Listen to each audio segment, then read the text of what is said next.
All right. Mic check. Microphone check. 1, 2. Hello. Should be good. How's everybody doing? Hope everyone's doing well. Let's get this set up real quick, shall we?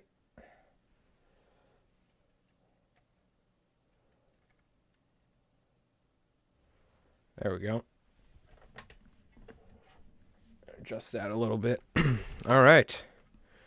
What is going on? I hope everyone's doing good. How's it going, Supra? How you doing, man? Cozy, how's it going? Sevens, what's up? Everybody on Twitch, and then we got the folks on YouTube. I hope everyone's doing well. First off, next week is our Friday Fly giveaway, so don't forget to tune in. I got to ship out last month's stuff. But today we're just going to be tying some flies. I actually have a order of some flies for a local fly fisherman who is going to Baja. So we've got some different rooster fish flies. Here's a previous fly I tied, which is the, what do you call it? A 4-rod kinky muddler. But then we also have some flies that he got, as I need to tie some squimpish hollows as well. I got to order the materials for all this stuff, but we're going to be doing a little refresher course on the kinky muddlers today so I can refresh my memory. It's been a little bit since I've been tying, kind of just been hanging out. So I got some orders for that, and I also am going to be working on some Blitz bunker busters, which I think we call them on saltwaterflies.com, which are essentially just high tie bait fishes, the like polar fiber bait fish with the really nice Rainey's craft fur. But, so I'll show you just a couple of the, you can see this is kind of like a kinky muddler. This is one of the guides, I guess, down in Baja tied. Very similar sort of fly. A lot more material on the head, but this is kind of exactly what they're looking for profile-wise. He said this was a little chunky.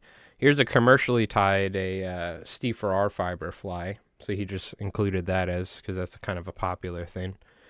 And then another fly that was a guide tied, apparently. Looks like an epoxy head, kind of pseudo hollow tie-esque. And this is where the squimpish hollow with the UV resin heads coming into play. So we got these two flies we're going to be tying. Tonight, though, we're just going to be tying the EP fiber kinky muddlers. So figured we get a little refresher course on them, tie a couple, chit-chat. It's been a little while, and what do you call it? Next week we got our Friday Fly giveaway. Let me adjust my volume just a little bit here. But it's been a little while. Hope everyone's been doing well. What's everyone been up to? It's been absolutely freezing here. It's been like, oh God, it was like 10 degrees, this and that, the past week. So we haven't been doing much clamming. The place is probably frozen over now. We were, but all right. This is a 4-rod Gamakatsu SL12S. We're going to be tying 2-odds and 4-odds. Today we're just going to do a little refresher course. I'm probably tie some 1-odds, some smaller versions. And these are great flies. I fish these for striped bass, but we just so happen to be, a really great fly to imitate something like a sardina as well.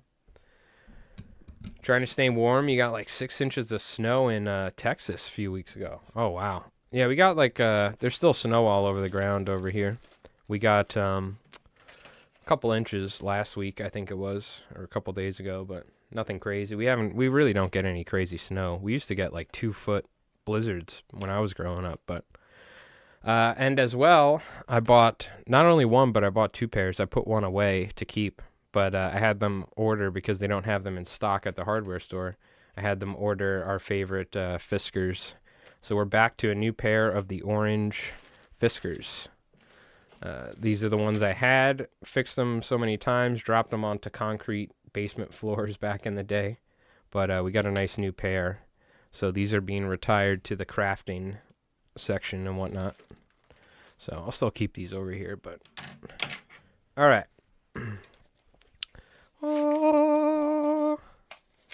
Which if you haven't been watching me for years, you know that well, you wouldn't know, but now you do, that this is my favorite fly tying scissors out there. It's like 12, 15 bucks or something, and I usually get about like, I don't know, at least a couple thousand flies out of them. They're going to be a little stiff at first. We're going to have to break them in, but these things cut very well, and they cut just about anything, so... Got a second pair as well, backup, so I don't need to worry about it for a little while. This is what I've been using for the past year or two, actually. Woots Exact Cuts or something. First off, not a very pointy tip, so you can imagine at times it was tough. That's why I had my backup pair of old Fiskars. But, I mean, I did the majority of my commercial fly tying the past couple years with this, and it worked pretty good. So just goes to show I bought a couple like fly tying scissors in the past 20 something years of fly tying. And, I usually just find that I'm too clumsy. I drop them and then they immediately get damaged, even with like a wood floor. So I do have some nice fly tying scissors. I just never end up using them. So shout out to Fiskars. These are, kind of legendary here on this channel when it comes to notoriety for just being fantastic scissors. So, I have different hairs here. I have some old... I'm going to have to order new EP fiber and all that. And I have some different colors here, pre-cut, blended. So, let's go ahead and tie some kinky muddlers in some different colors. And these will probably be given out along with other flies for the FFG. And maybe I'll keep a couple myself, we'll see. So this isn't even EP fiber, by the way. I remember now, this is Fly Tying Dungeon product. I forgot it's called like Cotton Candy or something like that. But it's essentially just like a knockoff EP fiber. Which, shout out to Fly Tying Dungeon. We don't really talk about them much, but you can get materials at a pretty discounted price. And I'm assuming they're almost essentially clones of a lot of materials that you'll buy for a higher price. Like you can get a bunch of quote-unquote crystal flash, which I don't know what they call it, but I remember just getting crazy deals over there for certain stuff. I don't think all their materials are necessarily superior, but a lot of it is pretty much just as good, if not, you know, good enough for the amount of money you're paying. So I'm actually just going to cut this, though. And then... probably, let's see what sort of lengths we're dealing with here. We'll keep something like that. The rest will be trimmed down for the V-ties.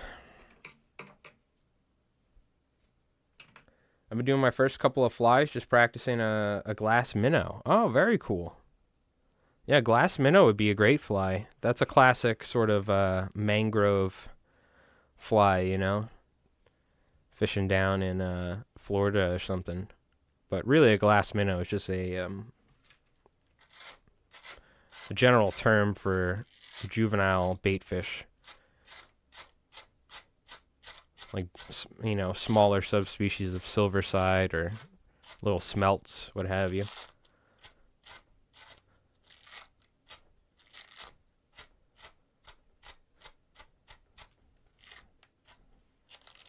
Just brush this stuff out. So it's not all bunched up on us. Go ahead and just cut this like so. Again, I'm going to pull out, I just pulled out the shorter hairs, and then if anything's too long, we'll just cut it in half. Like that. Alright, so we have some white. We have different colors pre-blended as well. I have yellow. Let's go ahead and use some yellow. I also have pink as well. And I have some chartreuse pre-blended. Because I've tied these commercially in the past, or, you know, for ourselves on stream. So we pre-blended some different hairs with angel hair and whatnot. So, Fly Tier's bench side reference book for your birthday. Very cool. Yeah, I have a pretty wide collection of fly tying books that I got when I was growing up. And a lot of them are, essentially like a wealth of knowledge. One thing you will find, a lot of flies, especially in the saltwater world, unless you're getting into really advanced stuff, they generally, you only need to know a handful of techniques to be able to tie, hundreds and hundreds of different flies. So if you learn like just a certain couple of flies, you can pretty much branch off and tie a lot of different things. It is definitely different in freshwater when it comes to trout, because you have different techniques that you use for palmering hackle or this or that. But in the saltwater world, you really just need to learn a couple of things like V-ties, hollow ties, and how to stack material, for instance, or something like that, and then you're good to go. Maybe palmer some feathers or something. Well, a lot of the books that I like are saltwater related for striped bass in particular. So I'd say one of my favorites was Lou Tabery's Inshore Fly Fishing, which just covers fly fishing on the northeast coast for striped bass and how to read beaches, how to read troughs. It's a really great book. It's Lou Tabery's Inshore Fly Fishing. It's really hard to find nowadays. A lot of these books I got back in the 90s and stuff. And then the other book is Striper Moon by Kenny Abrams, which is almost impossible to find at a decent price. But another good book is Ray Bondaroo. I forget how to pronounce his name properly. He's got Stripers and Streamers is another great book. Kenny Abrams and Ray were very much so in the camp of fishing for striped bass like you would salmon or trout, in terms of swinging flies and stuff like that. So that was like a huge revelation to me, is like using flatwains and marabous and natural materials, and not just casting and stripping with intermediate lines, but swinging flies. So those are probably my top 3. But I would highly recommend, if anyone saltwater fly fishes from shore, Lou Tabery's Inshore Fly Fishing, because he really goes into reading structure and stuff like that, which that's kind of the basis of saltwater fly fishing a lot of times. Same thing with freshwater as well, but that's kind of my specialty is saltwater. So just learning how to read beaches, learning how to read troughs, rips and things like that, and drop-offs, and where to position your fly and where the fish will sit in those troughs, in those rips and stuff like that. Striped bass in particular can be very lazy at times, so they're smart. They don't want to waste their energy chasing down fish if they don't have to, so they'll set up almost like a trout or salmon would at times in river or in current, especially around structure. So that was pretty cool. All right, enough yapping. We'll take a little bucktail here, and this will be our little support for the for the hackle, because we tie a couple tented Chinese saddle hackles here. So I usually start off the fly too. I try not to go too far behind, but I usually try to start around the hook point. That's generally like a basic thing, right? You can go behind it, but we don't want too much material back there interfering with how the fly swims and hookups and all that. So a little bit of bucktail, and now I'm going to find some feathers here. I'm just going to grab, these are old, cheap Chinese saddle hackle that I have, and I'm going to use this stuff up. Not the prettiest feather, but it'll certainly work. We'll just get 2 of these. Now, let's see. Yeah, we were just doing 2. I might do 4 on the flies I'm tying for these guys, because that's generally what I do, but in that sample I just tied 1 on each side, and he said he loved the way it swims with the way that the feathers were moving in the current. So that's the whole thing too, is instead of just tying the feathers side by side, perfectly flat, curve in like a classic deceiver, would you still get a ton of action, especially with longer, slender hackle like this. We're actually going to tie them, instead of perfectly flat, we're going to tie them at a slight angle like this. So when the 2 feathers are up against each other, it's what you call tenting. So it's just going to be at a slight angle, and the feathers will be, instead of like this, they'll be like that. And that's just going to allow the current to hit those feathers. Not a full flat wing.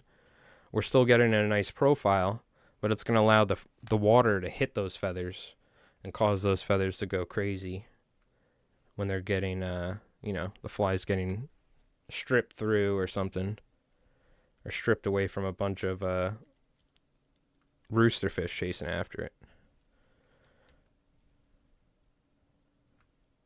Let me reposition this.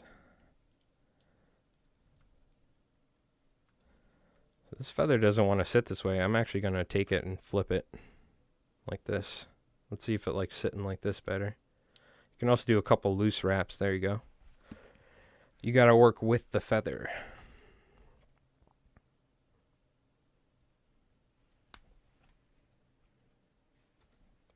So we'll do the same on this side here.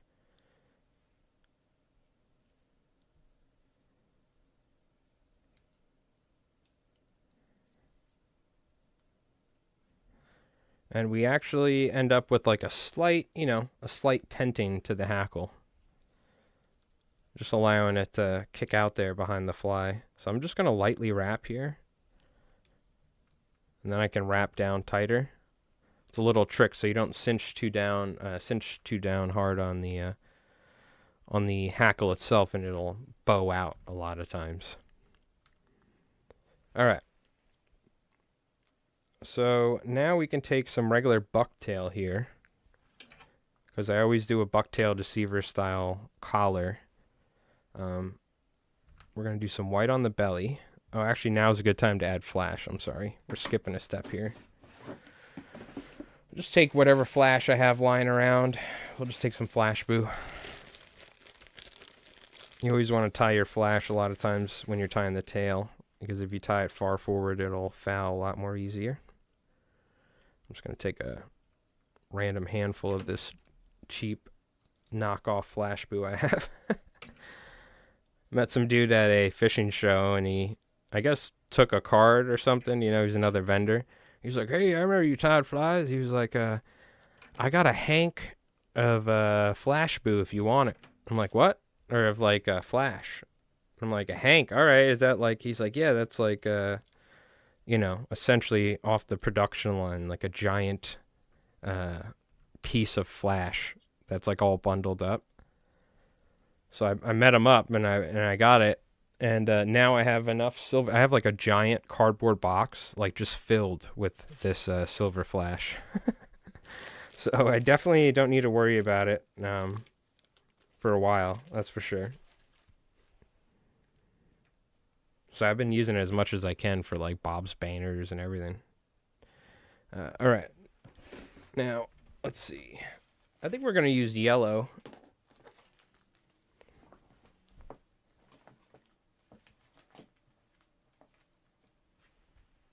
Put a little yellow bucktail. We have this yellow blend here.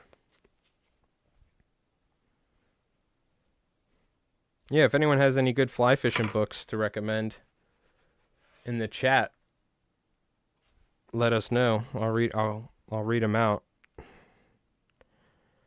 I'd say Lou Tabri's Inshore Fly Fishing and a lot of the Kenny Abrams stuff is probably my favorites. But another notable Northeast author, I guess you could say, is Ed Mitchell, who's made some good books about fishing on the East Coast all the way down to Florida and all that. I have a lot of Ed Mitchell books. And then, of course, Lefty Cray has a lot of fantastic books you can check out. The Master. Okay. So now we can take our white EP fiber. Now, I usually try to have this stuff at the right length as is. We are going to be doing some trimming. But a little trick is that if you just tie the material in kind of tapered already by pulling on the sides, and you don't tie too much, then you're not going to have to trim as much as well at the same time. So we're going to V-tie this in, which means we're essentially going to tie this in at an angle, and then we can fold it back like this in the shape of a V and tie on top. But we're going to tie our bottom, and then we'll tie the top color here. Hey, Jay, how's it going? Woody Mill fly fishing the worm hatch. Oh, that sounds like a fun book.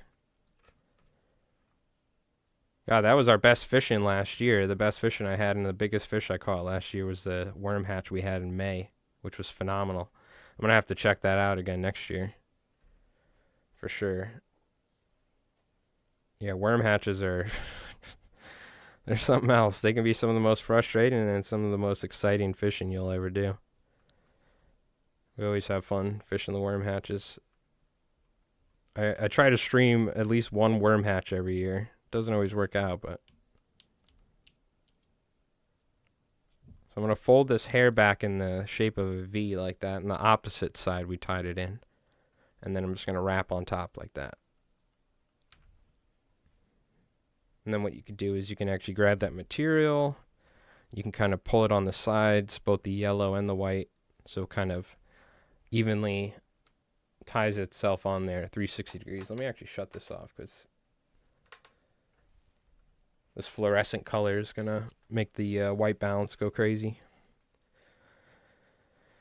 Okay, so now we just essentially move forward and do the same thing.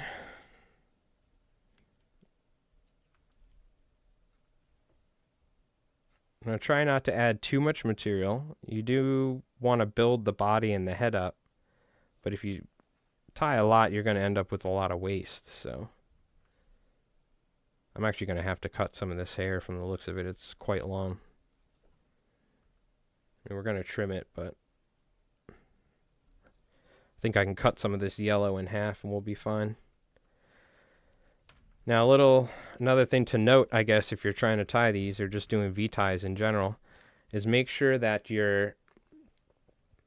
where your thread is vertically going on the wraps, you want it to be even on how far forward you are, or back, vice versa.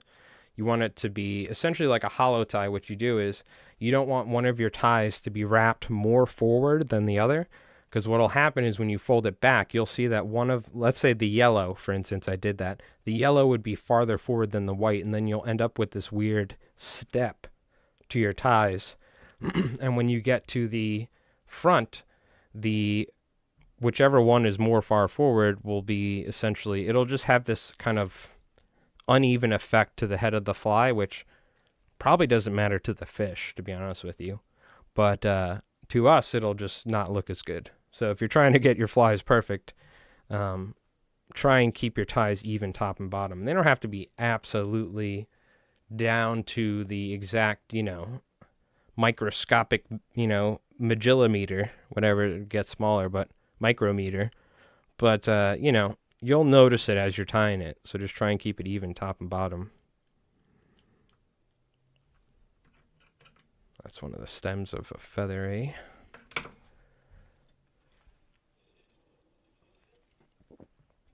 All right. So actually, let me cut some of this down. This is, for instance, this is too long, right? Because now what you do is you start out with Lawner EP fiber in this instance, or Steve Farrar fiber, whatever you're using for this fly. And then as you go, you taper it down, right? Because when we trim the head of the fly, we don't need 3 inches of material hanging off, right? So I'm going to cut it down so we don't end up with as much waste. And I can always pull out the shorter hairs and save that for the front, for instance. Like I'll grab it here loosely at the end. We'll save something like that. We'll use something like this. We'll take a little bit more. And you can leave some of them long, right? I could take a pinch here of some fresh, of that pre-cut EP fiber. So there's a couple longer strands in there if you want, right? We only really have 1 or 2 more ties here because this is a much smaller size, so. Now this yellow I'm definitely going to have to fold and cut because it's just too long. Now, a little trick as well, you don't want to tie it in when it's like perfectly cut with scissors, right? Let's say it was somehow perfectly square or something. All you got to do is kind of grab the ends and just pull on them, and the same way that you would stack bucktail, right? But if we want to make it just a little bit, I guess, tapered, if you will, you can kind of pull on the ends a little bit. If you go too far to the extreme, you're going to end up with a lot of short hairs. But so I'll take this and fold it back. and then pull out those short hairs. We'll save till the end. And now what I could do with this is kind of taper it again, so we have some shorter stuff. Grab a pinch of some other stuff like this. There's some of the other yellow that I didn't really cut. If anything's too long, you can grab it and just pull it out like that. Hey, Camel Legs, how you doing? How's everything going? So try and wrap these forward. So again, try and get this point. Let me see if I can zoom in here. We're trying to make sure that the tie, this forward tie, is tied evenly top and bottom. Not too far forward on the top or too far forward on the bottom. So when we fold it back, that we have a nice even appearance to the fly. So you can always kind of favor the thread just a little bit, top or bottom, vice versa. But working on joining the Marines. All right. Nice, dude. One of my very good friends was in the Marines, or I guess once a Marine, always a Marine, so he loved it. I'm sure it'll kick your butt, but they'll they'll rebuild you. That's what they do. That's awesome, dude. Good luck with that. Hopefully everything goes well and getting set up if you're gonna do that.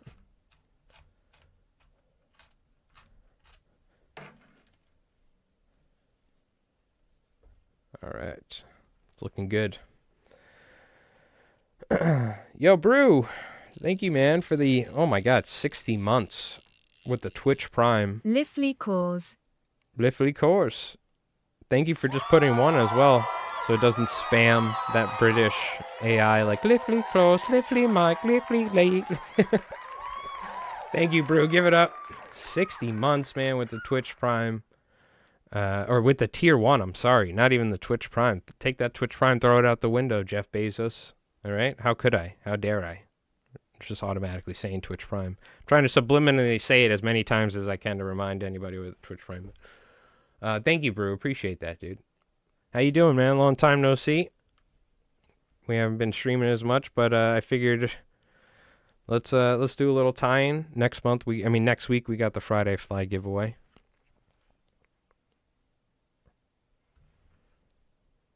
Got super cold, so I haven't been doing as much clamming.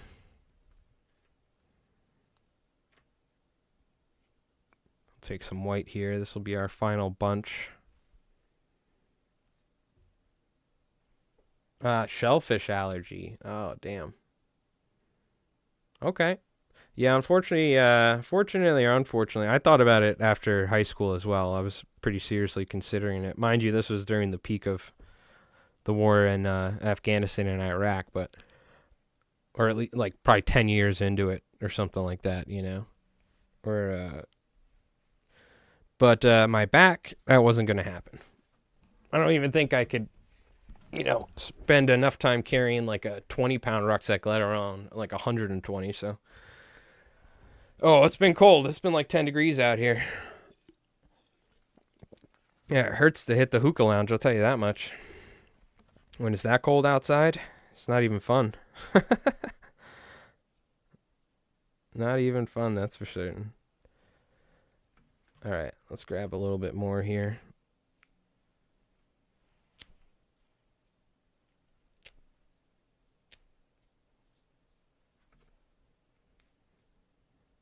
Yeah, we haven't been clamming as much. We've been doing a little bit here and there. It's been a little while, though, but that's the one thing that I always hate working in the winter outside is my back. It's always messes up my back so bad compared to the summer. It's just something about the cold, probably because I'm always like tensed up because it's like 10 degrees out and you're standing in the water getting wet, but leaky waders or whatever, gloves leaking. All right, we'll take this and fold this back. Make sure it's tied top and bottom evenly. Okay, so this is a good example. The white is actually a little bit more far forward than the yellow here, you can see. So what I'm going to do is fold that back let's make sure we tie this forward. So I'm going to favor, if you look, I'm coming at an angle like this. Let me, instead of being perpendicular, I'm coming at a slight angle. So this is going to favor the yellow on top. And I'm just going to wrap that more far forward to be even with the white.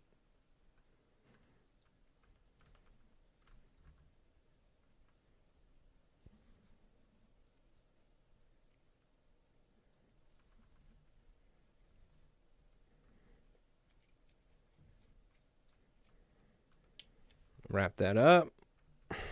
You don't have to worry too much, I guess, about getting that material even there, because that's a good base. A little bit of material, some of the thread for some 3D eyes with some E6000 or something. I was using that Loctite liquid seal or whatever it was called, but I ran out. And yeah, the hardware store has E6000, so I'm going back to using this for the eyes. But we might need to get some more of that stuff. I could probably order it. Okay. Let's go ahead and let's see. Do I have some head cement? Yes, I do. I bought some thinner at some point, so this stuff like never dries out. And listening to Doc's advice, shout out to Doc, our friend in Ireland, to put some wax, like some of that dubbing wax, on the thread of the bottle, and it stops it from getting stuck. I remember on stream so many times those things got stuck, and I was trying to open it, and we just cracked the tip or the top of it, and end up just like breaking it. I've done that on stream like multiple times. Finally, I listened to Doc's advice, but all right. So now trimming this thing. The way I usually do it is I kind of take my fingers and I use it as a guide. So I kind of take the fly and I pinch it like this, and then I trim around it is usually what I do.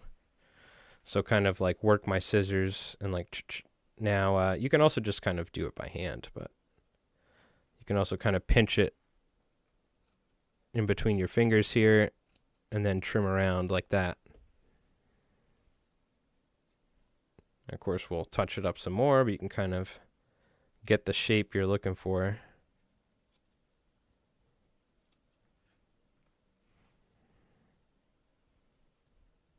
And then we can work from there.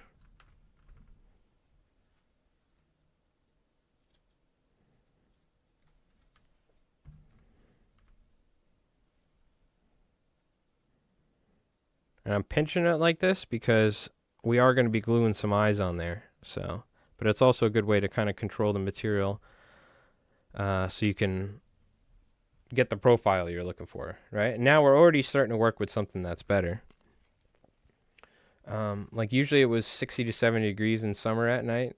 Sometimes you miss Las Vegas. Well, it's a desert, right? It gets cold at night. For sure.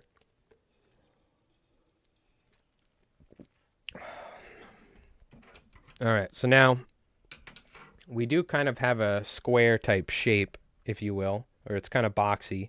So what I always do after getting the basic shape is I'm going to come at it from an angle like this. So instead of, cutting dead on, I'm going to come at it like this from an angle and kind of work at it from the sides to get that more 3D profile, right?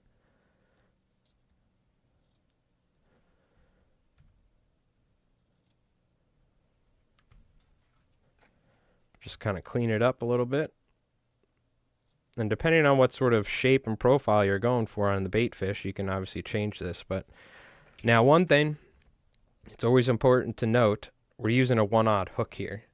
So we need to make sure we trim enough of this material off as well that this thing's actually going to swim properly. Now these Gamakatsu SL12S big game hooks, they're pretty heavy. It'll probably be enough, but I do want to take more material off here. And what you can do is, especially near the back, you can kind of just lay your scissor almost flat, and you can kind of just angle it up. We're not angling in, we're angling up. And you can kind of just take some of this stuff off the back here without cutting into your bucktail and vice versa. We can thin it down just a little bit on the sides. You see how my scissors are angled up? as opposed to being flat. So again, we can trim on the sides without digging into our feathers or bucktail or anything like that. And that's looking pretty good.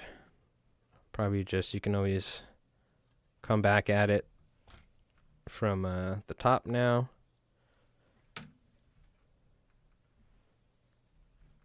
But that's good. You don't want too much material on here. And you'll know what I'm talking about if you try and tie synthetic flies and stuff like that in smaller sizes. It doesn't always necessarily sink like bucktail would or something like that, right?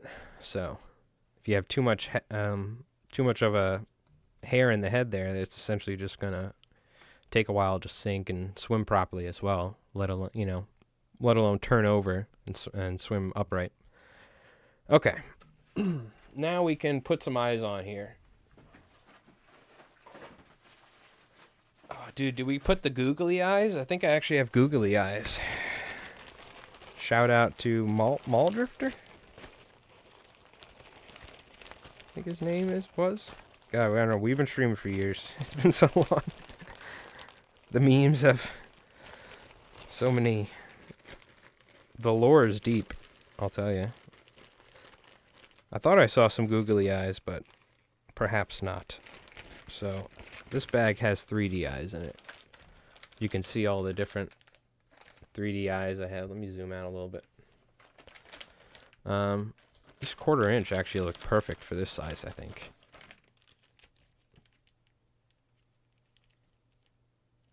We could go a little larger. Depends what we're trying to imitate.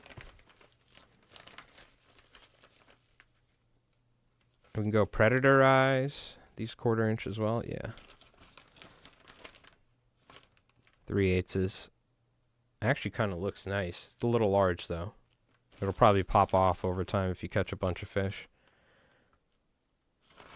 Yeah, we'll use the 1/4 inch. There's probably like a, God, what would it be? Like a 5/16 or something would be in between the 3/8 and the 1/4 inch. I don't know. I'm a metric dude. I was a mechanic for years and I loved metric, not standard. It's funny. I spent all that time being a mechanic, and a lot of modern cars too are mostly metric nowadays. So, what's in between a 1/4 inch and a 3/8, chat? Where's the real working man out there, or woman, that can tell me the let's think. Is it 5/16? It is 5/16. Okay. Yeah, I don't think I have any. That's why I like myself 10 mil sockets. All right, we're gonna take some E6000 here, and we'll take one of these 3D eyes. And what we're going to do is, I don't just... Now, first off, you put too much on here, it's going to go all over the place. Because we're going to press it down. So what I do is, I'll show you my little trick, and I'm probably still going to get the stuff all over my fingers. I'm going to try not to, because it sucks rolling cigarettes and having this stuff all over your hands. Let me see if I can open this without squeezing it too much, because then it's going to shoot out.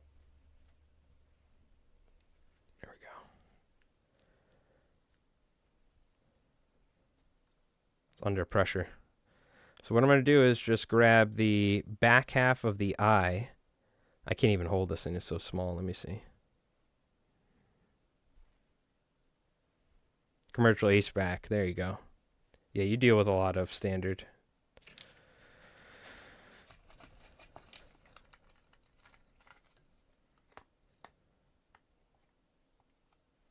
Mm-hmm.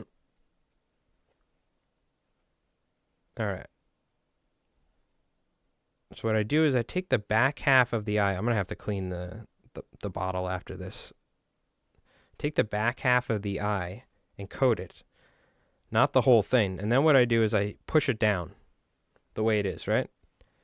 Now what I can do is push down and back, and it's going to coat the entire eye without having it squeeze out the front and all over the place. So you don't want to put too much, but you want to put enough to where when you press down and push it back that it'll cover the whole eye, right? That's kind of the idea. I'm going to need to get like a tissue or something, clean this thing off. Let me do it on the other side. And then you want to push it down.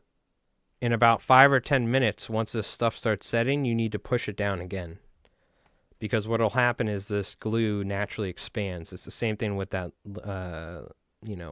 whatever Loctite glue we were using, whatever, vice versa. When you use 3DIs and this sort of adhesive.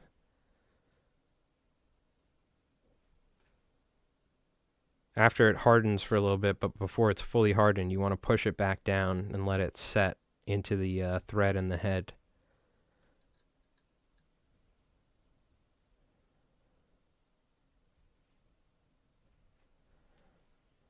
Like so.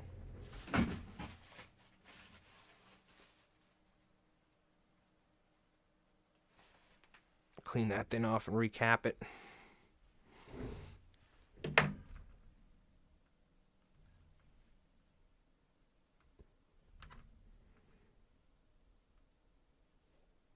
And again, we really want to push that in there.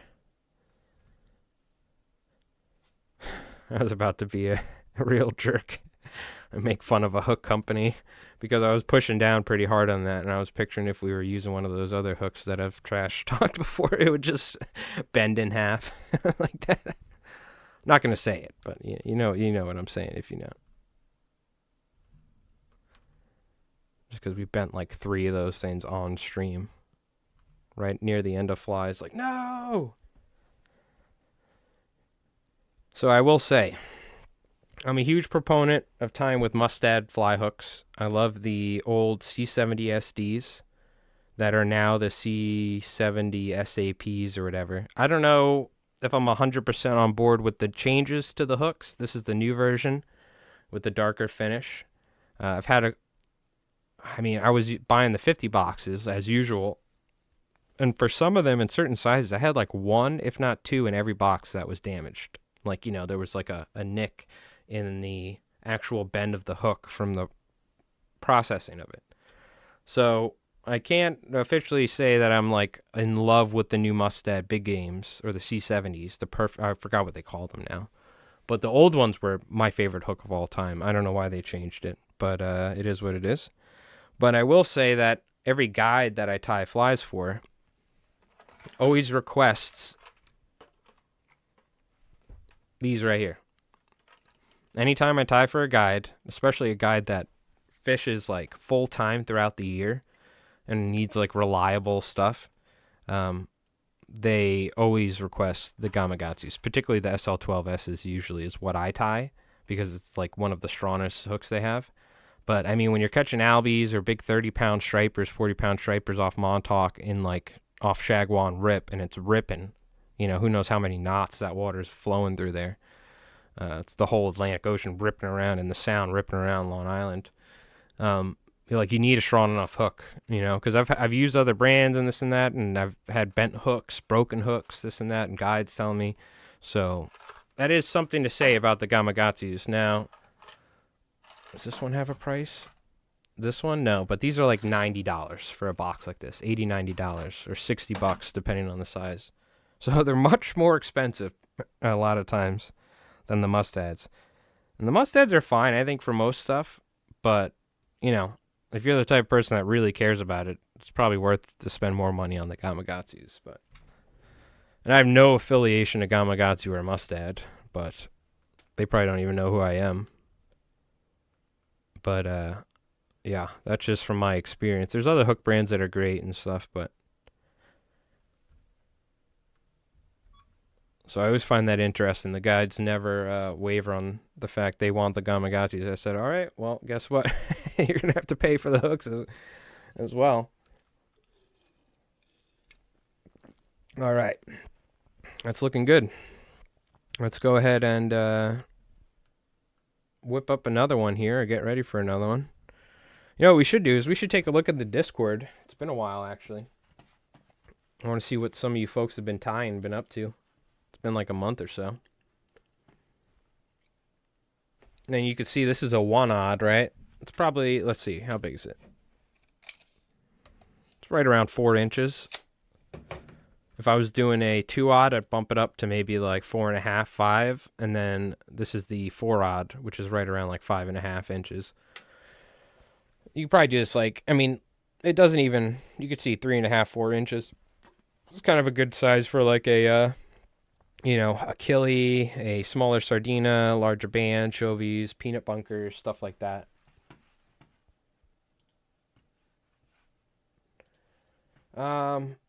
All right, let me see. Where was the last time we looked?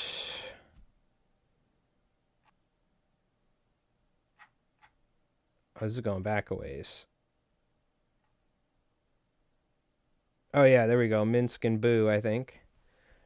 And then let me just check and see the fly tying area. Where's the last time we looked? Probably be around here. Gabe posting some of these in Banana. All right, let's take a look. Hey, Ducky. How's it going? How you doing? Okay. We got Minsk and Boo, old viewer of the channel, longtime fisher up here in Long Island, moved down to Florida, catching some tarpon. Looking awesome. He does a lot of fly fishing down there. We got Craggerroll, by the way. This is in Disneyland, I guess. And that's just a redfish. Just chilling with its tail out of the water. So that's pretty cool. I just got into fly tying. Do you have any tips? What in particular are you, what sort of tying are you doing, Ducky? Are you doing freshwater for trout? Are you doing saltwater? And like, how are you like brand new? Either tie woolly buggers or clousers. Freshwater, you tie woolly buggers. Saltwater, you tie clousers. Fresh, okay.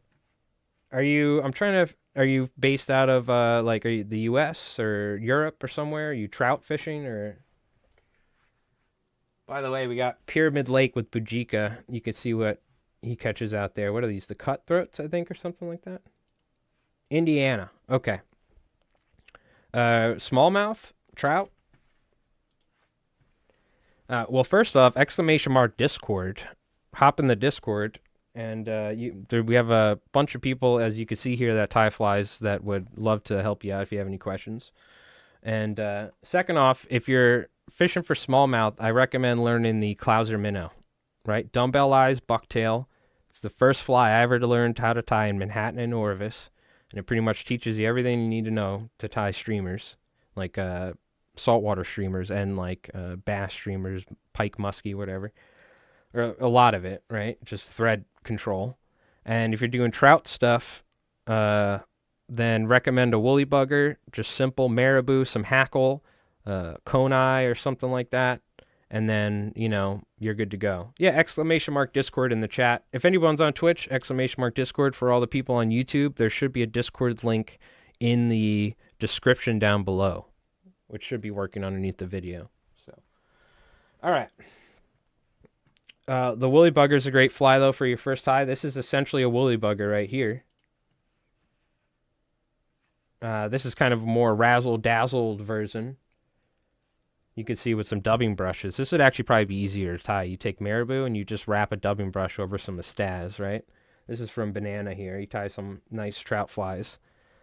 But essentially, this is like 2 or 3 steps here. You take some feathers, you tie them off the back, in particular marabou. And then you take some fuzzy, flashy stuff like a staz. You wrap that on there. Before you wrap that, you tie a feather, and then you wrap the feather over it. It's the basic foundations of fly tying, It's a great fly to learn for fresh, if you haven't already. We got Gabe here with a megalolopop, which I believe, if I'm not wrong, this is like is this like a redfish fly or something like that? How do you keep the material from spinning down? All right, if you give me 1 second, I will show you that in particular. Once we are done, just give me like less than 30 seconds here. Minsk and Boo as well, showing another example of that. Nice poon fly here. Little bead chain eyes, some dubbing brush with some buggy dubbing brush with those legs it looks like, and then some rabbit hair, probably with a loop or something on there. Tarpon toads with obligatory foot And Gabe with another mega lollipop. That's what spun deer hair. It looks sick, by the way. And then Bamboozled over here tying some beautiful looking, what are these, nymphs, right?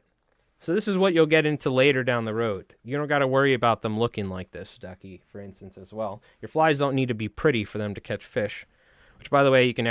Discord on Twitch or in the description down below on YouTube. All right, so real quick, I'll show you how you can tie or how you stop material from spinning. Now, can you tell me what in particular you're trying to do that's spinning? Are you trying to spin deer hair, like, and to trim it? Or are you just talking about you're trying to tie some feathers down and it's spinning around the hook? So what you need to do is you always need to put some thread on the hook first as a base. Because if you don't, if I just tie this real quick, right? And it probably won't spin that much, but you'll see it here. It'll still spin.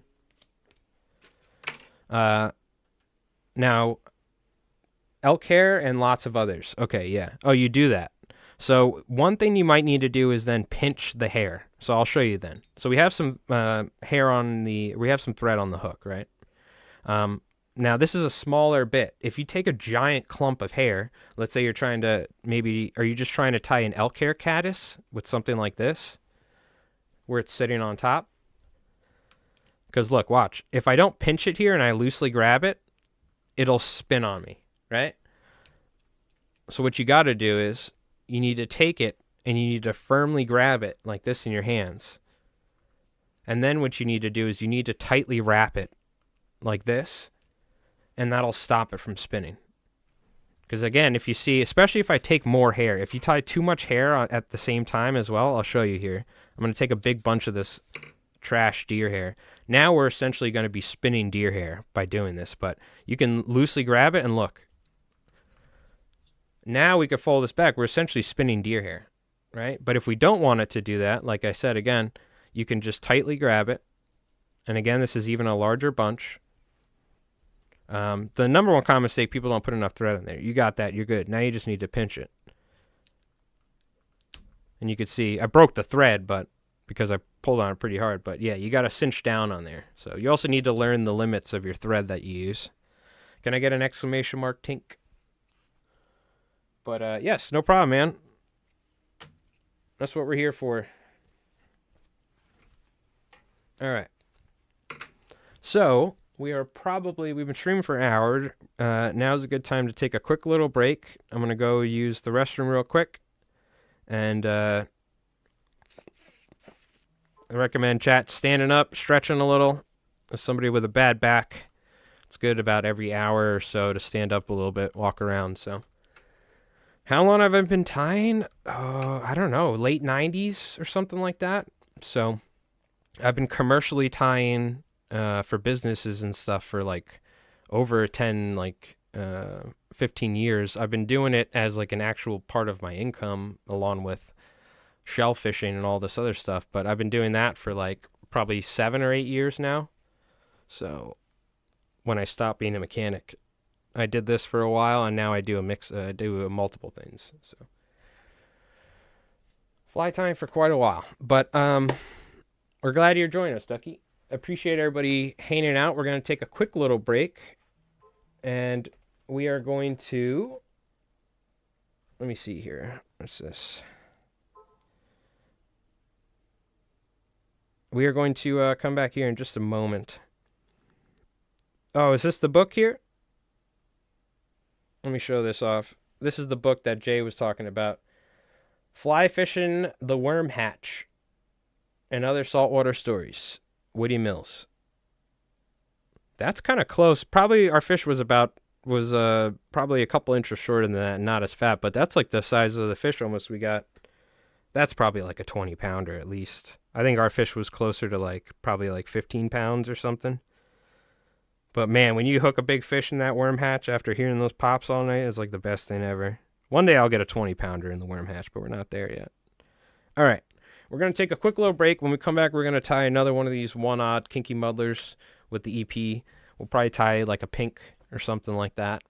And yeah, appreciate everybody hanging out. Next week, we have the Friday Fly giveaway where last Friday of every month on Twitch, we give away some flies. But if you haven't And you're new here, you can also check us out on YouTube, Li Flies Mike. You can exclamation mark YouTube in the chat on Twitch. I don't think we have Nightbot set up on YouTube, by the way. Which, shout out to YouTube. We got 11 people just chilling, just hanging out, you know, whipping up some flies or doing whatever. So shout out to the lurkers. But I'll be back here in just a moment. We're going to play our little Alby highlight, which is very devastating this year because I didn't catch a single Alby. So they didn't even show up. Maybe just one day they showed up. But we'll see. Hopefully next year is better because that's like a huge chunk of my fly time. Luckily there were sand eels. Otherwise, man, I would have been screwed this year. But so let's I'm gonna go cry in the basement while I watch this Alby highlight. All right.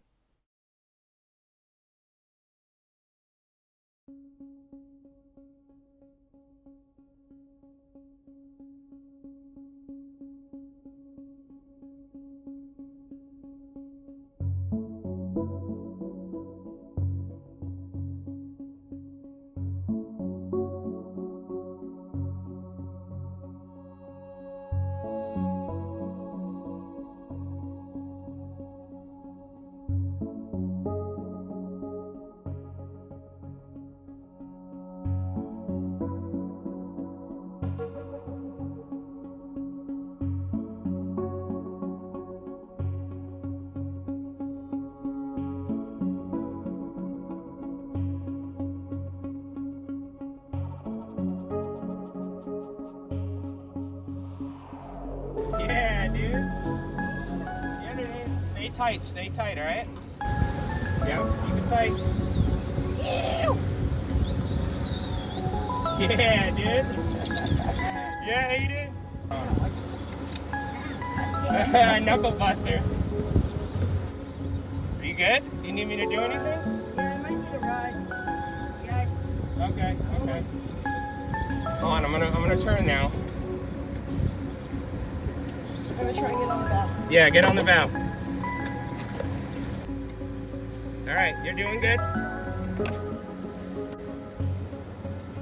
Keep doing your thing. I'm gonna move us away.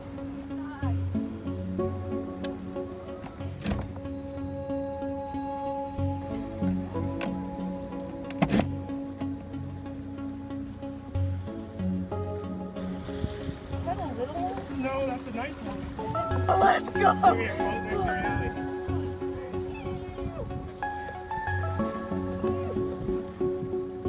Good job.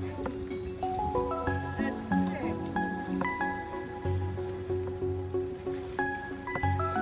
All right. Nice. Go! Woo! Alby slap!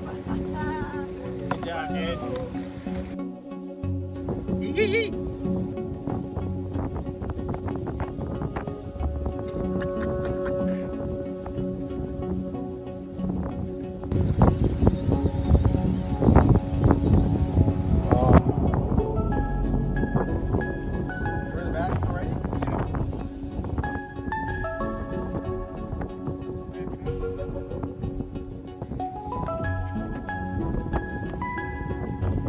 Looking down the barrel of a 12 gauge little toonie, bro.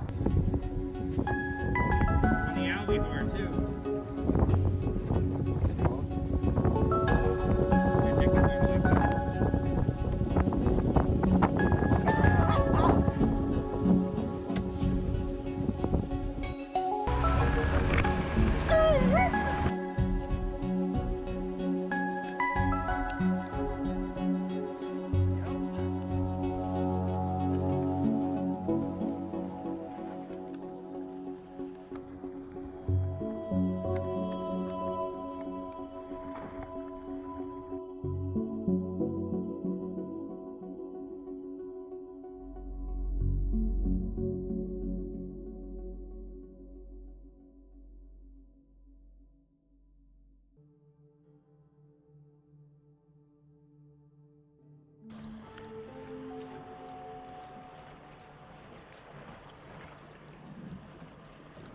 Oh my god, dude! All right, and we're back. Appreciate everybody hanging out. Crack open These black cherries. All right, man, it is cold outside. Holy. I don't recommend the outdoor balcony of the hookah lounge. For sure. It is frigid. Whew. Damn, it's cold. All right. We got some thread on here. So I like fishing. Oh, yeah. This last year was the most fishing I've done in a while because I got into commercial shell fishing. I spent every day on the water a couple years ago. So it was really hard after working for 7-8 hours in waders to want to go fishing. But last year, it was the most I fished in a while. I fished almost like every day in the fall, and I caught like 3 bass from the beach. Last year was not very good at all. It was some of the worst fishing we've had in a long time, unless you had a boat. So, but hopefully this year will be better. Talking to some different people, probably link up, do some fishing. Belize, Canada. Oh, nice. Well, if you you keep it up with the fly tying, go to Belize, go catch some permit or bonefish. Have you done that before? That's definitely a bucket list thing, is permit. I know that's a highly sought after fish. That was one of my favorite things, was watching like Jose Wahebe or someone go down, or flip pallet, you know. Shout out to the legends right there. Flip pallet's still rocking too, I believe. Jose Wahebe unfortunately passed away, but all right. We're going to take some hackle here. 30-pound salmon in Canada. Very nice. Is this a West Coast, East Coast salmon? Where did you go in Canada? Did you go fish the Gasp or something for some Atlantics, or did you go for some Pacific salmon? I've caught some. Now, these aren't a lot of people don't consider these to be quote-unquote real steelhead, but I've caught some steelhead up in the Salmon River up here in New York, and that was a lot of fun. I would love to go out west and fish for natural steelhead one day in some of those big rivers, swing some flies. I'm not familiar with that. Where in Canada is that located? Some Canuck salmon, huh? All right, so we're going to tent the hackle again, where we just tie them at a slight angle. So they'll kind of dance in the current. You can always give it, see this one? That kind of laid flat, almost at an opposite angle I'm going for, so I'm going to retie that. You can always tie it kind of loosely first, and then you can cinch down, because a lot of times your thread pressure on the feather itself will affect how it ties in. There we go. Now I can kind of loosely wrap back to get it to where I want without cinching down, applying too much pressure on it.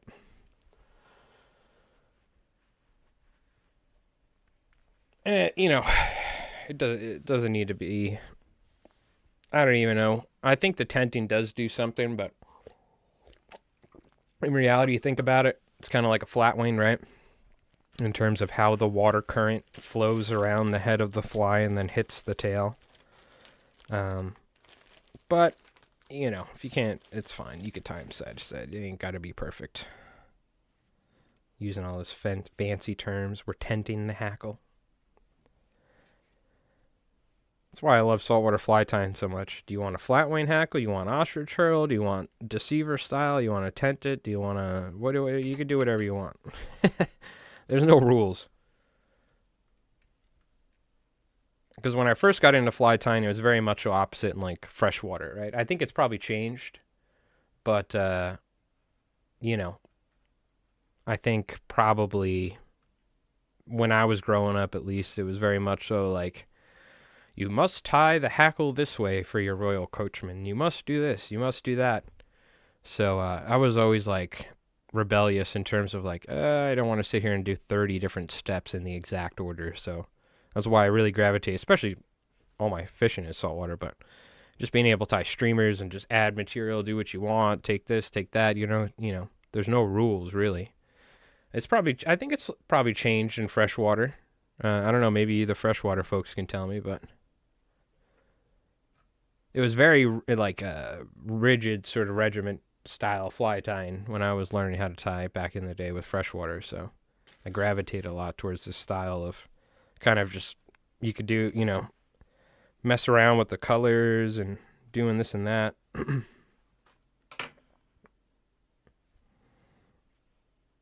Well, I'm gonna be honest with you, Ducky. You know, you're supposed to be a a certain age to watch the stream, so I would be careful there. Otherwise, I probably have to take action and do something as per Twitch guidelines. So, otherwise, I'm just gonna assume, because every once in a while we do a little cursing on this stream, so Twitch requires me to say that this is a not for children. Even though I'm sure most young adults, if you've ever played a Call of Duty lobby, probably heard a lot worse. But because I believe when you click the stream, it says that you're supposed to be over a certain age. So I'm just gonna put that there. Rolling on Chrome, what's up? Trout flies feel really linear and structured. Yeah. Yes. I think that's probably changed. I mean, think about all the different trout streamers we see nowadays that are kind of just like, you know, going wild. I mean, I would say that's probably a different style of tying than traditional trout flies, but there is something really nice to that. I'm not trash talking that. I love, for instance, classic salmon flies that are like tied to the exact T, almost like a piece of art. You know what I mean? So I do respect it. It's not my preferred method of fly tying, but it's, you know, I like kind of, oh my God, now I'm going to sound like a hippie or something, you know? Which, by the way, I've always been like, you should have seen me in high school. I had a ponytail, Santana shirt, eyes were probably bloodshot red, and yeah.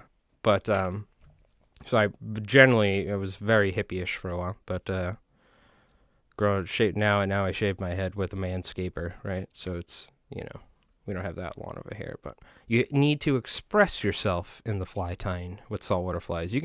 You're like, oh, you can get real Mike Ross with it, right? Where you can splash a little bit of this, get some of that titanium white, maybe a little cyan blue or whatever, right?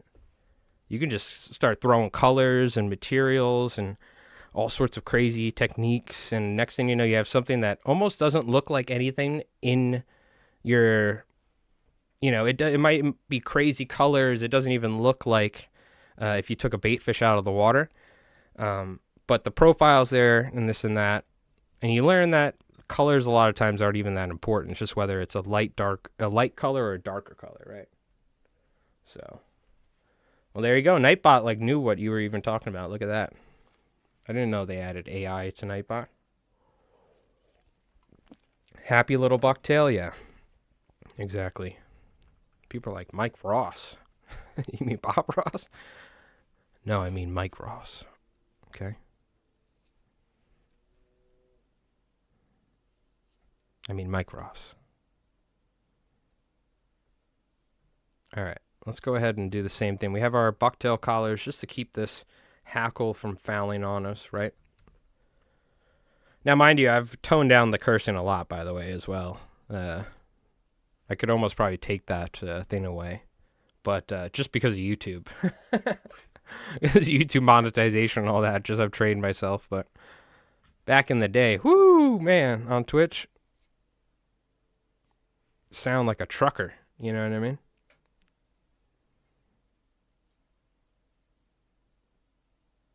All right. I'm from New York. We learned how to curse pretty early on around here. It's in your elementary school vocabulary. How to yell at somebody while you're driving in rush hour traffic. Hey, oh! No mistakes, just happy accidents. Yep, there you go. All right, let's go ahead and tie. I'm going to taper this slightly.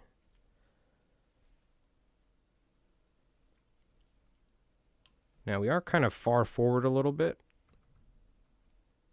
So actually, I'm going to fix that real quick. I'm actually going to wrap this white back a little bit. I don't want to go this far forward. That way I can leave myself for some more room for another tie. So we can leave it like that. When I try to make woolly buggers, the lead always spins. So what you want to do is tie what I would do generally when I tie the lead, because you're talking about you're tying lead and then you're going to wrap it on the hook shank and then you're going to wrap your other stuff on top of that. Take the lead and tie it, like you can bend it a little so you can tie it onto the thread covered hook shank first, and then you can wrap it, right? And then what you could do is you can tie your thread on top of that to kind of secure it down. So what you could do is make like a little L shape like this, or you could even just tie it the whole length and then wrap on top of that, like that, right? That's what I would do. I would secure it, and then you got to be careful you don't wrap it too tight because lead will actually break. Like lead wire will snap on you a lot of times because it's very malleable. But also, you know, you can only work on it so much.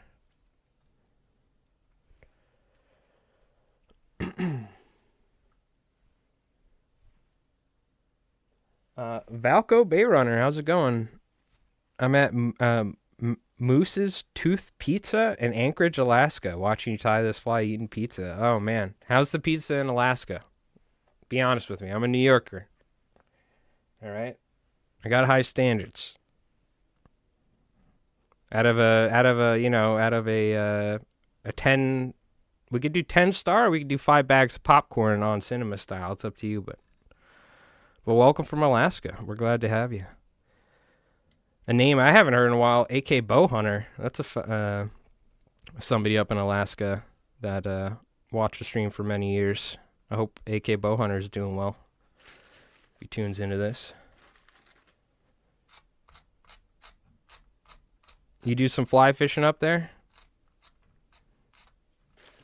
Speaking of salmon, that's a good place to go salmon fishing right there. Hey, Flatwing.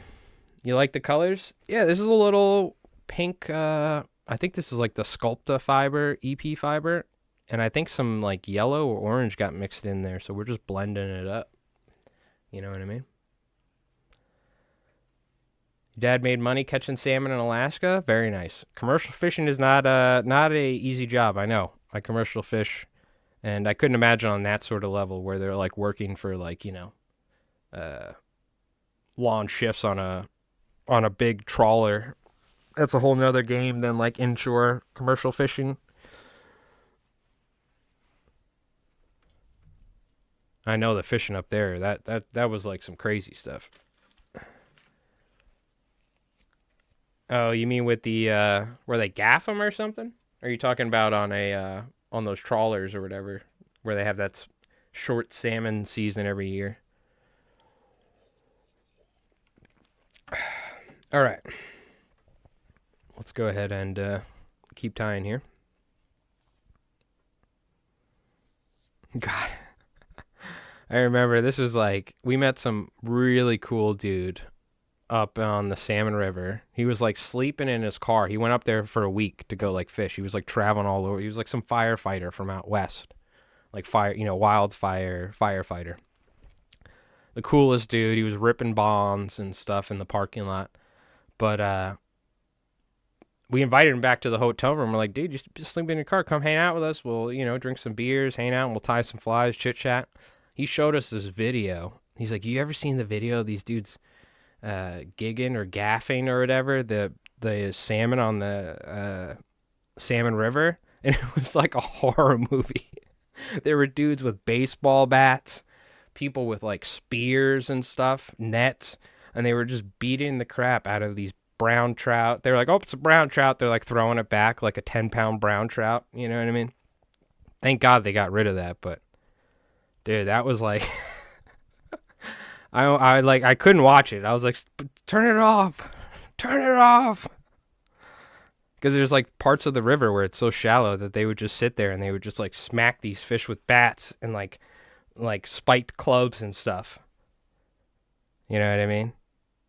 Which people still do it today, even though it's illegal. But back when it was legal, it was like the wild, wild west. There's like video from like the 90s or 80s of it.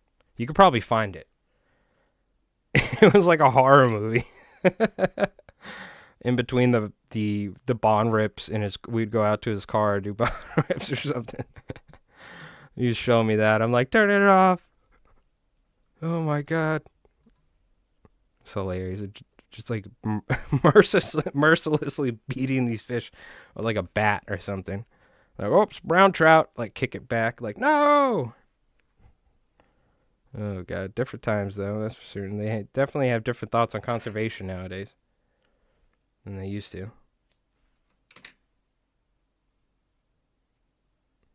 Now you can't lift your rod up too fast, otherwise you're snagging. So it's like a whole nother ball game. Some guys are like, hey, be careful with your hook set. I'm like, what? They're like, yeah, if you, like when you go to lift up the nymph, because I'm like high sticking. I'm not using what do you call it? Bobbers or whatever they call them. It's been so long, I don't even remember what they're called. Indicators. We call them bobbers around here. I was just like high sticking with like a 10.5 foot rod. And they were like, slowly lift up, because if you're like lifting up too fast to like roll cast it back out, you know, the thinking is behind, because you could do that. A lot of times you'll just literally, your fly will just end up in the corner of the mouth of a steelhead, you know, like snag them essentially. So that was like a whole nother ball game. A lot of rules and regulations. If you're saltwater fly fishing here, I mean, it's just, other than not keeping fish that are undersized, it's like, sky's the limits. You can do whatever the hell you like. You couldn't use a hook over too large of a size, which we tied a bunch of like really cool streamers with larger hooks because I had no idea. You know, we got there and I'm like, oh, okay, never mind. Shrimp boats. Oh, wow, that's cool. That'd probably be a fun gig. Shrimp boating down in like Louisiana or something.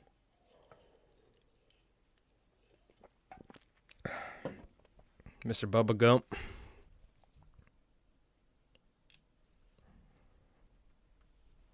All right, go ahead. Now we're always making the material a little bit shorter as we go along, just like the last one.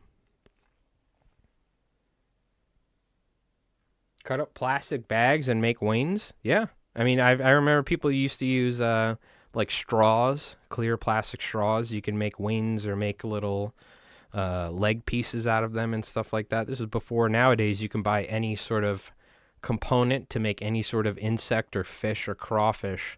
You could buy foam legs, little crawlers, the eyes. You could buy every piece of them. Back then, people would take mono, make eyes, you know, pieces of plastic or any sort of, you go to the craft store and look for different things you could tie with, you know.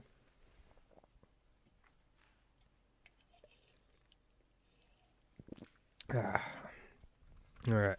Yeah, let's get, I'm digging this. You take a little bit of this pink. I got some of this orange here, and all I'm doing is I'm taking that, blending it up like this, grabbing it loosely, so I'm kind of mixing it up naturally, and then I'm just going to fold it in half and cut it.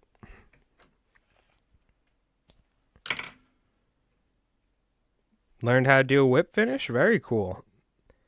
You know, I actually found, shout out chat, check this out, it's been a while, we'll go ahead and use it. I've had this whip finisher probably since like 1999, 98.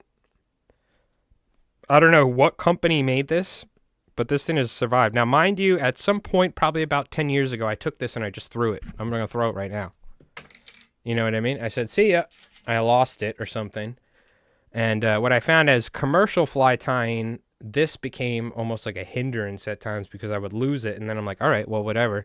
So I just pretty much learned how to do this, right? And that's what I do now.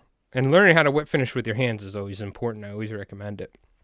I will say, you can get like 15 whip finishes and still cinch the thread down nice and tight. You can only do about 3 or 4 with your fingers, right? It is really nice, though. I mean, this is a really nice tool. But over time, it just like, especially commercial fly tying, the least amount of, I literally only ever have scissors, a comb, and my bobbin of thread and a bodkin, like 4 tools. Anything else is just like I end up losing it, right? And then I'm like, oh no, I don't have this, I don't have that.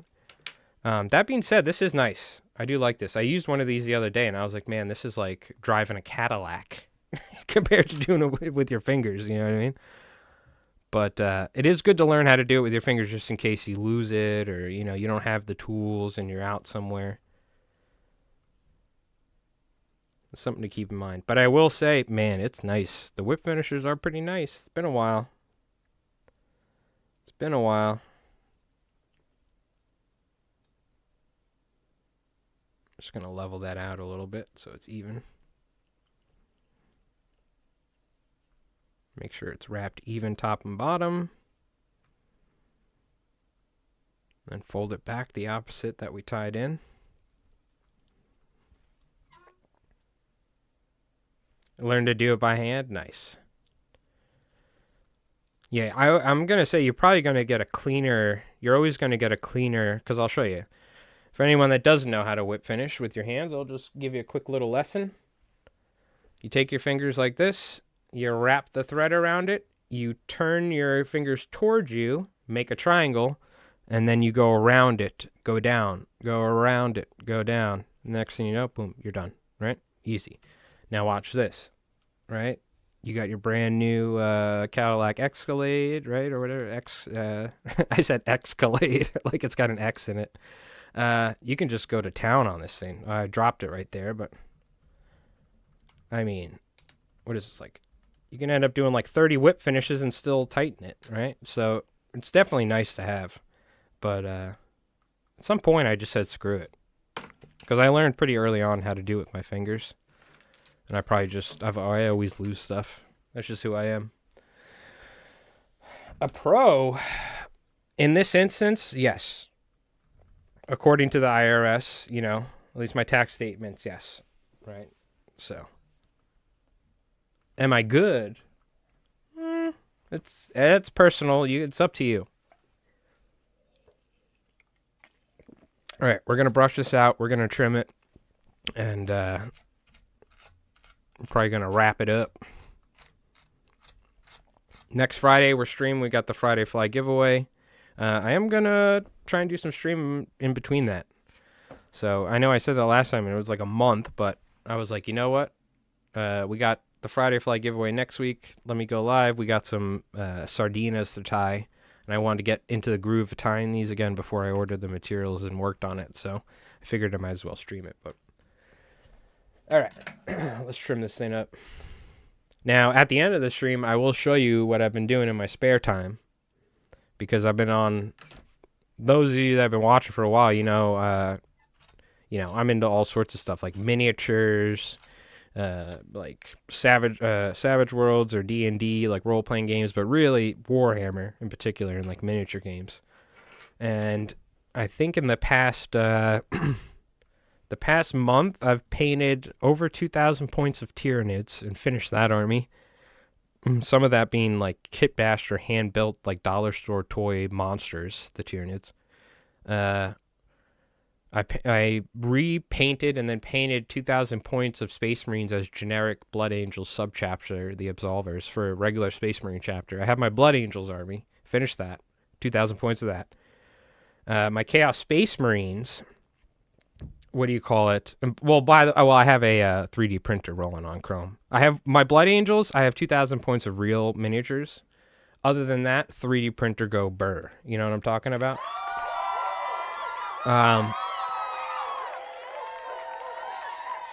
I printed a 2,000 point army of Thousand Sons for my buddy. He's got like 6,000, 7,000 points of guard. You want to talk about cocaine? We got to hold an intervention. All right. He tried to get me to buy 2 boxes of the new guard box. I said, I'm not doing it. All right. It was like $1 per points on those damn things.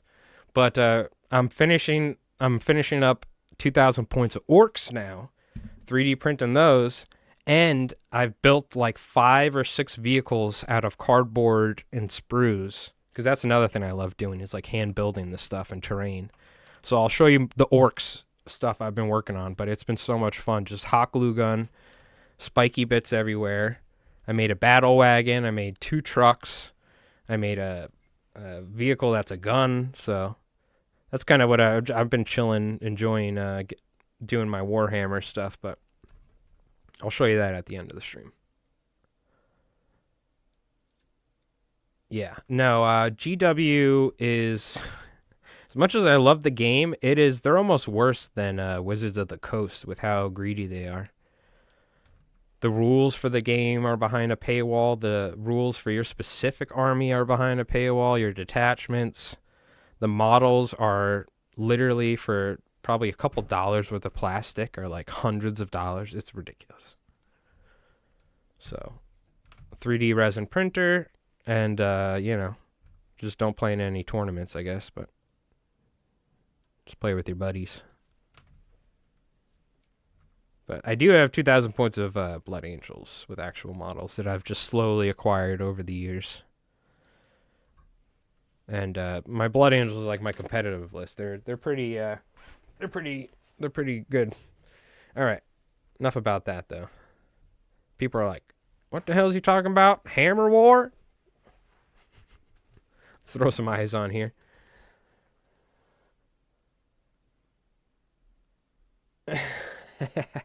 It is ridiculous. It really is. I will say, I as much as I would love to buy the models, I don't make enough money for that. So, have you ever fly fished for carp? I've tried a couple times. Infinite. Is that how you say your name? Yeah, Infinite L96. Yeah, that's what it is. No, I've never caught any carp on the fly like the way I've wanted to. I wanted to sight fish for them in this one river. There's carp and there's koi. I mean, there's like 40, 50-pound koi in this one river over here that people have slowly released. I mean, the carp are there. I think they're invasive. I have caught carp just kind of nymphing during the wintertime because the carp in this one pond, it's like a brackish pond. They go up into these creeks, and my buddy took me there. Shout out to South Fork Salt if you want to check him out on YouTube or Instagram. He's a pretty large drone operator out here. He flies drones all over and takes crazy footage, so you should check him out. But he brought me out there, and I caught some carp on the fly. But I've never caught them the way I wanted to, which I've seen presentations on it, which is like going out and fishing for bonefish or redfish. You know, tail out of the water, or you're sight fishing for them. Because I do have, this one river does have some pretty shallow areas that you can do it, but I've never had one eat the fly. I've tried. I've like perfectly casted a little like crab, crawfish thing, woolly bugger in front of one, and had one like go towards it, but he didn't take it, you know? So that's something I would like to do, is catch one sight casting, you know? Like almost like you're flats fishing. But I've caught them nymphing, just like blind casting before in a creek, you know, an outflow of a creek. But when I think of carp fishing, I'm thinking of, which I'm assuming you're talking about, Infinite, is like sight casting for them. Like, I think they do it out in Lake Michigan. I saw a presentation once when I was part of the Eastern Fly Rodders, which is not an organization that's around anymore, but this was back in like the late 90s, early 2000s. Some dude from like, I think Lake Michigan or something, he would fish all the time. There's like flats out there. So you can go out there and you can flats fish on foot or from a boat, just like we do for striped bass here, which is like what you do for bonefish or something. And, like 12 inches of water, and you could see the shadow of the carp, and maybe its head is down, and it's rooting around. You'll cast like a woolly bugger or like a little crawfish fly that's weighted ahead of it. You'll wait for that to sink, and as it gets closer, you start twitching it. Twitch, twitch. That's the sort of thing that I want to do for carp. So, one day I'd like to do it. You got to find the right place too, right? You got to find like a pond that's really shallow with like the right, setup or something, vice versa. So, but there we go. We got a couple EP bait fishes tied up. Hopefully you folks learned. So I think we did. I think we did a pretty good job. We had some newer people and stuff in here. So hopefully we, maybe some of you folks learned something. If not, just had a nice little refresher course on the V-ties and the kinky muddlers, the EP bait fish. You've been trying to go after carp, but it's tough. Yeah. I mean, I think it's harder than sight fishing for striped bass, and that's hard enough in itself. I mean, that's really tough. But every time I've tried sight fishing for carp, it's been really tough. Like if you go to an outflow of a pond that links to a creek that flows out to a bay or something or whatever, and you go during the right time of year, like you can catch them on nymphs. You can just throw nymphs out there and they'll just slowly pick at things and you'll hook one. But getting them in that sort of manner where you're, you know, almost sight fishing for them with like a floating line or something in really shallow water. One day I'll do it, but I've done it with striped bass. I've caught a couple striped bass sight fishing. I haven't caught many, man. It's really tough. I usually just end up catching fish blind casting on the flats, but I've caught a couple fish sight casting striped bass, but again, it's tough. Flats fishing ain't easy, you know? Get a pair of polarized sunglasses. That's the most valuable thing you can have flats fishing, I'll say. All right, let me clean up here. We got a couple EP bait fish tied up. Looking good. I'm going to put all this fly time material away. So I try to now, while I'm streaming or after the stream, to put materials away and whatnot. So that way I don't end up with a giant mess at the end of the stream. Put everything back in its rightful place. It's pretty good. I haven't been doing as much tying, but usually when I'm like peak fly tying, I end up having to organize all of my material like probably once a week when I'm really going at it, you know? And if you look, you can't really see, but I have like 5, let's see, 1, 2, 3, 4, 5, 6, 7 giant like plastic storage units, I guess you could say, with like sliding drawers to hold my material. Just put the bucktail away. Move some of this stuff. Clean the brush out. Then I got these. I'll probably just, we'll probably save these for next week's Friday fly giveaway. The 2 flies we tied. Hey, Doc. I was wondering about you, man. Glad to see you. I hope everything's going good, brother. Next week, we got the Friday fly giveaway. I still got to send you some flies. So as long as the address is good, I got to go to the post office and do it. I got to send you and Banana the international stuff. The other stuff I can just ship from home. It's easy. The mailman comes and picks it up. But, so you do have a package coming. I gotta go to the post office. But I hope everything's been going well. Rosalind near Glen Cove. Okay. But the bread is easier. Yeah. Well, so what you do is you throw bread and then you take a fly that looks like bread and you catch them, right? You can do that as well. But that's like, it's like dipping your shark fly in bunker oil, which I'm never doing again because the smell of bunker oil instantly makes me sick nowadays. I was like traumatized from that one day on my boat that I streamed and I got violently ill.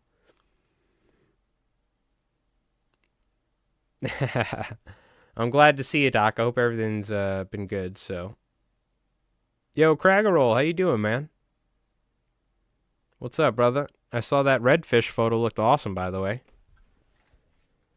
Yeah, next week we got the Friday fly giveaway. We'll see. I'll try and do something in between then.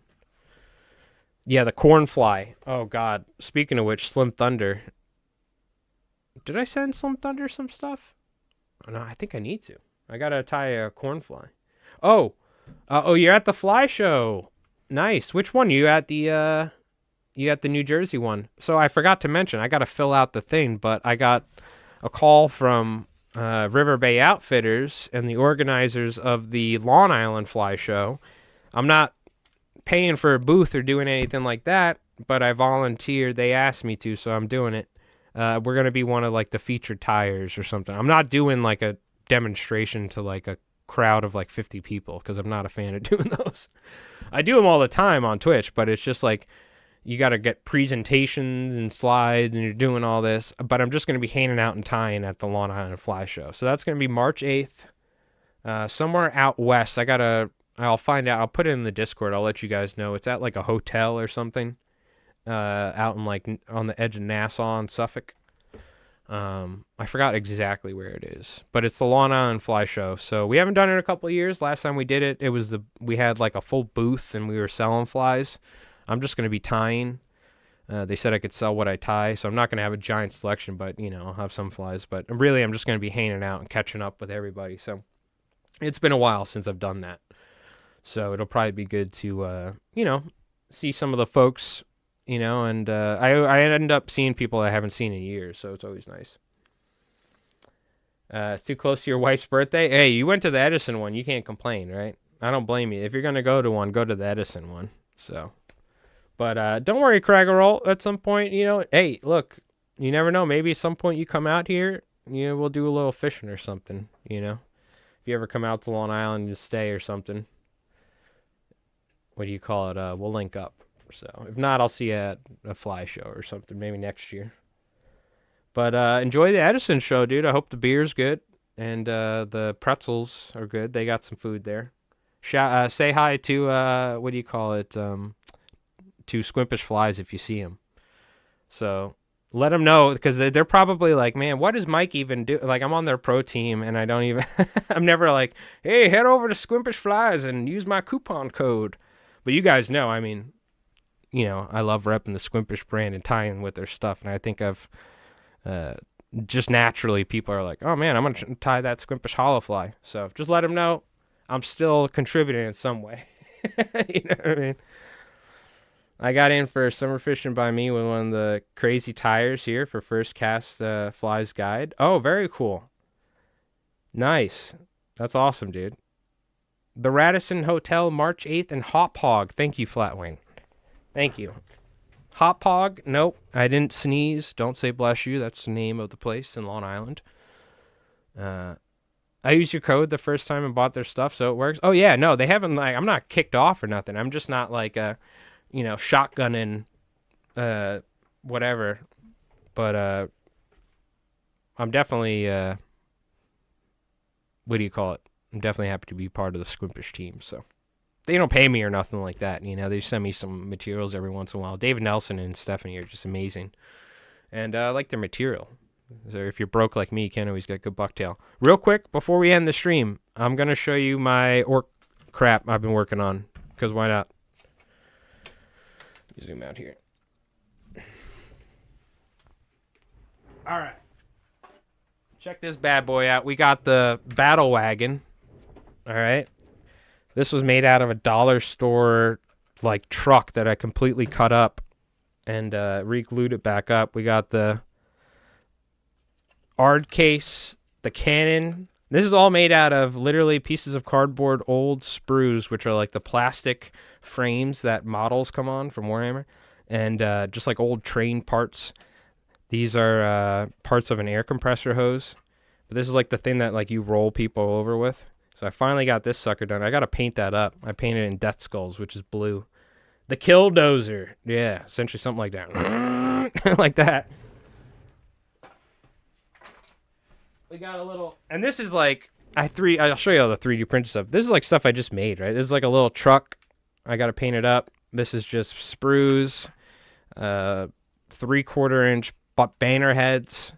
Popsicle sticks. There's a wrecking ball on here that and the cool thing about orcs in 40K is they just believe that if they believe in it, it works. So they'll just take pieces of metal and slam it together and make a gun because they're just magic, I guess, like that.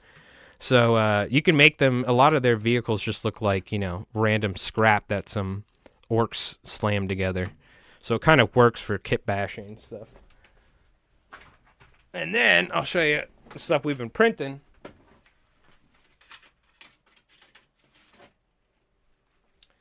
Which there's probably about 3 or 4 of these that you need to, let alone painting it. God. But I will say the 3D printer's a godsend. Out of all of these, the only real models, which these are Age of Sigmar, these are fantasy GW models. The rest of it's all 3D printed. Which this is my 5th army I'm working on right now, but these are 3D prints from Puppet Miniatures. Shout out. This guy has amazing prints. These are bot orc gunners. These are Zenithal highlighted, so it's black spray paint from below, white spray paint from above. So when I paint it with speed paint, we naturally have highlights on top and dark areas on the bottom. Bunch of little D&D goblins that I glued to bases as Gretchen. So I'm kind of just, especially my this is all for playing with my friends. I have my Blood Angels, and it's in my case. They're the real minis. If I ever want to go play a tournament, probably never will. Maybe one day. But the 3D printer stuff, because you can't legally use this stuff in tournaments, right? Well, you're playing with your friends. Who cares? Check this out. These are Ghostbuster orcs. So they're stylized like the Ghostbusters. They're wearing suits and they have the little the guns that they use and stuff like that. So these came out really good. These are really good 3D prints. Again, Puppet Miniatures. Shout out to him. Really awesome. And then check this out.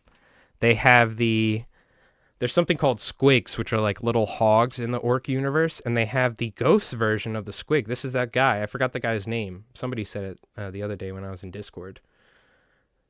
Yeah, the print quality is really good. This is a resin printer. So compared to an FDM printer, which uses a filament on a spool, the resin printer uses 3D resin, or uses resin.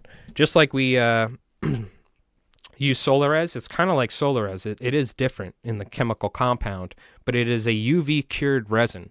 So it actually has, my resin printer has a LCD screen that's like a TV screen, if you will, with LED lights or UV lights. And it'll pixel by pixel turn on the UV and then cure the resin layer by layer. So something like this might have 1,200 to 1,400 layers that it has slowly printed from the bottom. And it'll start, for instance, if it's like this, there'll be a base with, and it'll have supports. And it'll start at the base layer. That'll be print layer 1. It'll go 2, 3, 4, 5, 6, all the way up to 2,000 or something. And something like this, you can print, let's say, 5 to 6 of these guys on the base of the size that I have. And height-wise, it would take about 3 hours or something like that. Right? So, what do you do in Warhammer? You ever seen, like, Napoleon and those guys back in the day? They had a battlefield with a bunch of fake grass, and they had little guys that they would move around. And they would be like, well, if we put our guys here, they can efficiently fire. It's like that, but there's dice, and you roll dice. So, this is what happens when you're single for too long at my age. You end up getting into something like Warhammer. Next thing you know, you're painting orcs and you're yelling wah and stuff like that. But, I mean, check this. This is why I love these guys so much. They're like magic. And this guy is a big mech with shock attack gun. He literally has a grot, which is a little goblin, being sucked into the tube to shoot electricity mind cannon bullets out of it. So this little grot's like, getting sucked in. Then you're 45 years old. Well, I got a couple years for that, all right? Jeez, all right? I just turned 34, but yeah, next thing you know, you're 45. All right, Craggerol, I was being self-deprecating. Now you just made it too real. You brought it down too real, okay? I got a couple years to that, but yeah, you're like, shit, man, you're right. Never mind, I hate Warhammer. Ah! I throw it. No, I love this stuff. This is a lot of fun. Anyways, chat, I hope you enjoyed it. Let's see, can I have this one of these guys like holding my fly? Yeah, like that. I hope you guys have an awesome night. We'll see you next Friday for some fly tying. This is just a little glimpse into my nerdom. If you've been watching for a while, you know I'm a super nerd. I like build trees out of foam and stuff for D&D and this and that. We don't show you folks all the time, but the folks on Twitch know about it. You know how hardcore I nerd out on stuff. Oh, and this one too. Check this before I leave. This is Batman Orc.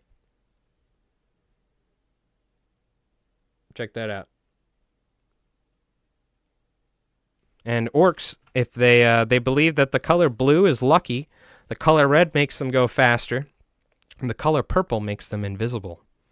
And there's a story of an orc painting himself purple, turning himself invisible, because he believed that purple made him invisible, so thus it did. It's not that purple paint makes you invisible, but orcs, if they believe it, it happens. So check out the Tying on YouTube. Yeah, we're going to have some new stuff coming soon. I've been working on some stuff here and there. I got to film a couple more things, but we do have some new YouTube stuff in the pipeline. So shout out to the folks for checking out the YouTube tie-in videos because, you know, that little bit of ad revenue goes a long way. That's all I'm going to say. So, all right, you folks have an awesome night, chat. I'll see you. You take it easy. Next Friday fly giveaway, all right? So we'll see you then probably around 6:37 around the same time. So tune in if you want to try and get some flies. But appreciate it. Shout out to all the folks on YouTube. Shout out to you folks on Twitch. Give yourself a round of applause. It's good seeing you, Doc. Hopefully we'll see you next week. Everyone else as well. Craggerol, thank you so much. Jay and Valco, appreciate it. And we'll see you guys next week, all right?